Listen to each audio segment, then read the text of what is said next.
Ваше цела не проста цела. Для нашых продкаў гэта была магічная зброя, каб адпраўляць у пекла, лячыць і вырошчваць агуркі. У традыцыйнай культуры азадак лічыўся процілегласцю твару. Нешта цёмнае, небяспечнае і звязанае з іншасветам. Паказаць камусьці голы азадак гэта быў не жарт, а магічны праклён. Каб у суседа нічога не ўрадзіла, дастаткова было проста сесці голым азадкам у бок яго поля. Але азадак быў і абярэгам. Калі чулі голас чарта, трэба было сказаць: «Пацалуй мяне ў зад». А калі ён нёс скарб, проста паказаць яму азадак, і чорт ад страху кідаў усё. Жаночыя геніталіі лічыліся першакрыніцай, пачаткам усяго жывога. Маці магла вылечыць хворае дзіця, проста пераступіўшы праз яго.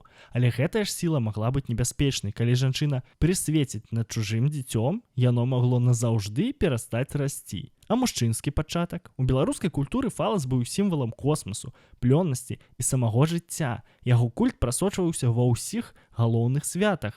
І гэтае вераванне жылі вельмі доўга. Яшчэ ў 80-х гадах на Крупшчыне этнографы запісалі старажытную замову на ўраджай агуркоў. Колькі на свеце гуркоў, каб столькі было гуркоў. Ну, што сказаць, нашыя продкі глядзелі на свет інакш.